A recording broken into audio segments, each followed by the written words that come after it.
एक पिता अपने तीनों बेटों में अपनी संपत्ति बांटना चाहता था, लेकिन निश्चय नहीं कर पाता था कि कौन सा बच्चा सुपात्र है। मतलब कि तीनों में से कौन सा काबिल है जो उसके मरने के बाद उसकी संपत्ति को बढ़ाएगा, उसका सदुपयोग करेगा। वह बड़ा कंफ्यूज रहता था कि क्या मेरी प्रॉपर्टी का सही यूज होगा। इन तीनों में से कौन है जो सही यूज कर सकता है, यही विचार उसके मन में आते थे। तो एक दिन उसने तीनों बेटों को बुलाया और कहा, मैं यात्रा पर जा रहा हूं अपने साथियों के साथ।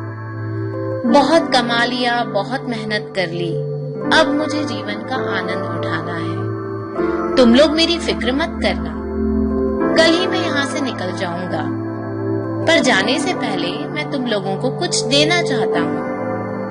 ऐसा कहकर पिताजी ने कुछ फूलों के बीज तीनों बेटों को दे दिए और कहा, संभाल कर रखना। जब मैं 6 महीने बाद वापस आऊंगा तो तुमसे वापस मांगूंगा। तीनों बेटों ने फूलों के बीज ले लिए। अगले दिन पिताजी अपने साथियों के साथ यात्रा पर निकल गए।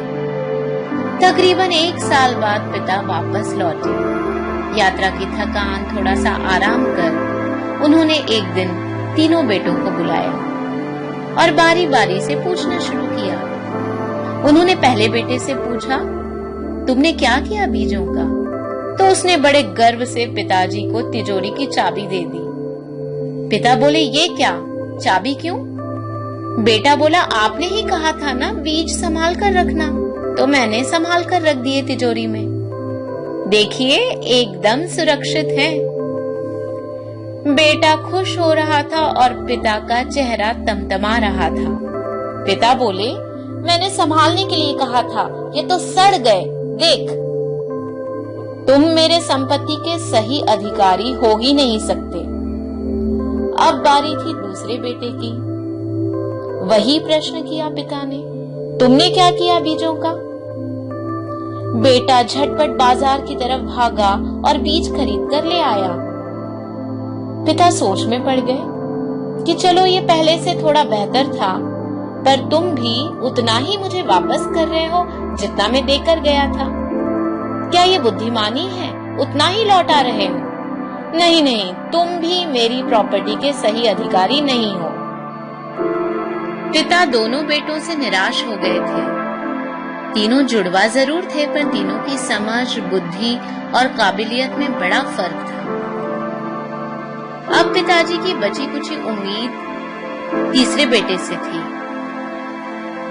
वे उसके पास जाते हैं और उससे पूछते हैं, अब तुमने क्या किया उन बीजों का?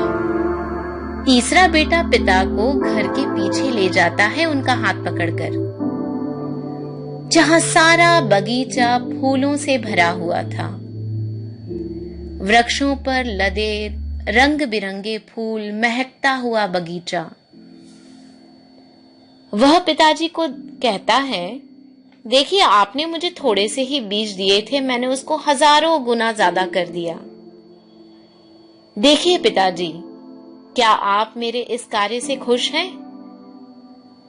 पिता ने तीसरे बेटे की तरफ देखा, जैसे पूछ रहे हो कि तुम्हारे अंदर ये समझ कैसे आई। बेटे ने शायद पिता की आंखों को पढ़ लिया और उन्हें कहता है, अगर मैं इन्हें बचाता तो ये मर जाते, और अगर मैं इन्हें बाजार में बेचता तो ये बीज सुरक्षित भी नहीं रहते।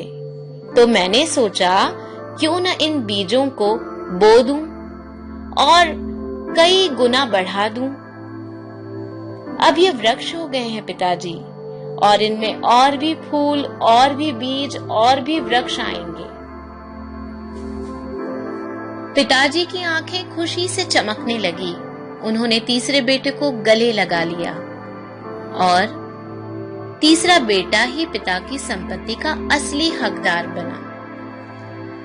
दोस्तों, जीवन सिकुड़ने का नाम नहीं है, यह तो फैलने और फैलाने का नाम है, बांटने का नाम है। जो कुछ भी हमारे पास है, छोटा या बड़ा, हम इसे प्रकृति को जरूर दें, क्योंकि प्रकृति ने भी हमें बहुत कुछ दिया है। संकुचित ना रहें, अभी अभी हमने पर्यावरण दिवस पर एक दूसरे को मैसेजेस किए हैं, कई संदेश भेजे हैं जागरूकता के लिए। यह था मेरा छोटा सा संदेश आपके लिए कहानी के रूप में। मुझे उम्मीद है आपको मेरी यह कहानी पसंद आई होगी, आपके दिल तक जरूर पहुंची होगी। आपने फिर से मुझे इतना प्यार से सुना, इसके लिए बहुत बहुत शुक्रिया।